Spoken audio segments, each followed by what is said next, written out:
The first note came on a Tuesday in March. It was folded once, wedged into the gap between my door and the frame. No envelope. No name on the outside. Just cheap lined paper, the kind torn out of a school notebook. I unfolded it standing in the hallway with my keys still in my hand. 4 words. Written in careful block letters. Please check the basement. That was it. No signature. No explanation. I remember laughing. Not because it was funny. Because that's what you do when something doesn't fit. When your brain gets handed a shape it can't file anywhere. You laugh and you crumple it up and you go inside and make dinner and forget about it. I lived in a 6-unit building on the edge of a town nobody drives through on purpose. 3 floors, 2 apartments each. Radiators that clanked. A stairwell that smelled permanently of somebody else's cooking. The rent was cheap because nothing about the place was good. There was a basement. Of course there was. Concrete steps down from a door beside the mailboxes. A storage room where tenants kept bikes and boxes and the things they'd stopped pretending they'd ever use again. I'd been down there exactly twice in the 8 months I'd lived in that building. Both times to drop off suitcases. Both times I'd come back up faster than I went down, without really thinking about why, so no. I didn't check the basement. The second note came 4 days later, same paper. Same fold, same gap in the door. Please check the basement. Identical. Not similar. Identical. The same 4 words in the same careful block letters, like someone had traced over their own handwriting to get it exactly right. That's when it stopped being funny. I stood in that hallway for a long time. And then I did the thing you do. I knocked on doors. The apartment across from me belonged to an old man named Petrus, late 70s, maybe older. He'd lived in that building longer than anyone. He opened the door about 4 inches, chain still on, and looked at the note in my hand for what felt like a full 10 seconds before he looked at my face. He said he didn't know anything about it. But here's what I noticed. He didn't ask what it said. He didn't ask who wrote it. He didn't ask a single question, and people always ask questions. When you show someone a strange note, the first thing out of their mouth is, what does it say?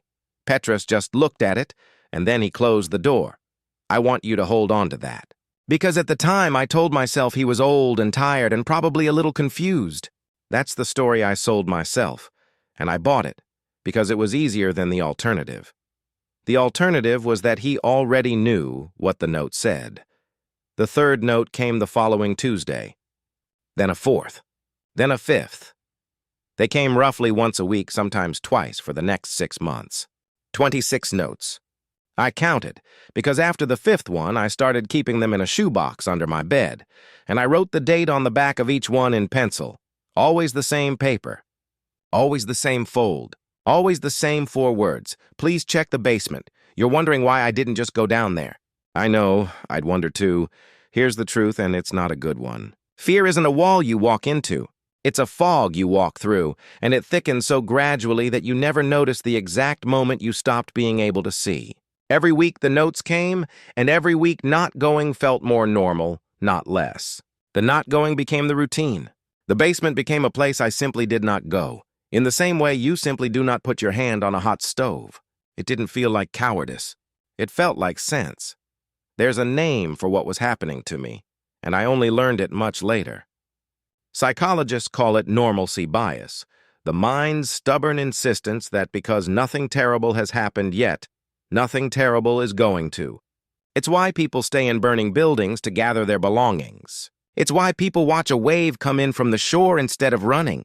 Your brain would rather rewrite the threat than rewrite your day, so I rewrote it. 26 times I told myself it was a prank. Some kid in the building, some ex-tenant with a grudge. I even convinced myself, for a stretch in July, that it was a marketing thing, some viral campaign, and any day now the punchline would arrive. I set up a camera once, a cheap one aimed at my door from inside my apartment through the peephole. I ran it for 3 nights.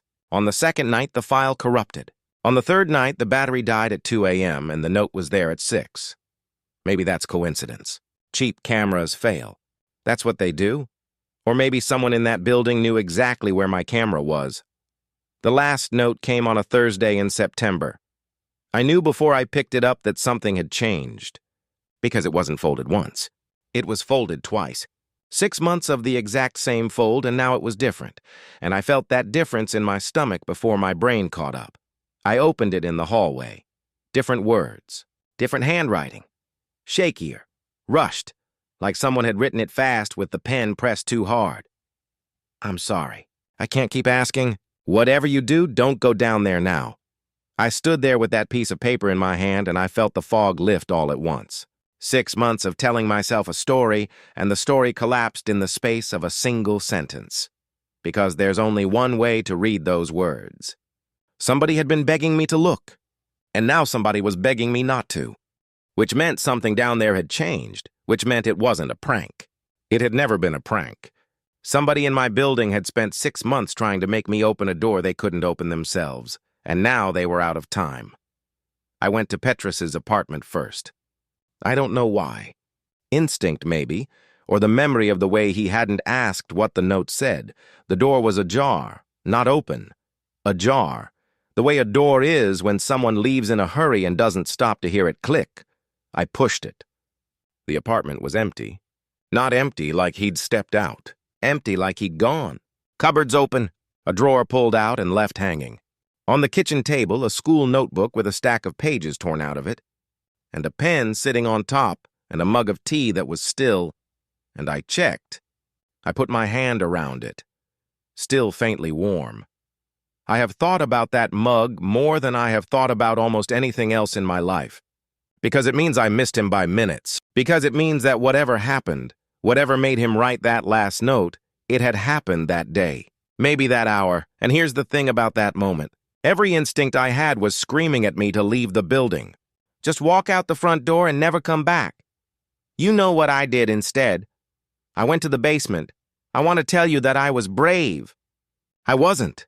It wasn't courage that took me down those stairs. It was 6 months of not knowing, and the human mind can only carry so much of that before it starts to feel heavier than the answer. Whatever the answer is. The door beside the mailboxes was unlocked. The stairwell light didn't work. It never had. I went down with my phone in my hand, that thin white beam bouncing off concrete walls that were sweating, actually sweating, cold and damp under my fingers. The storage room was at the bottom. Bikes, boxes, a broken dresser. A child's sled that had been down there so long the plastic had gone chalky. And along the back wall, a door I had never noticed.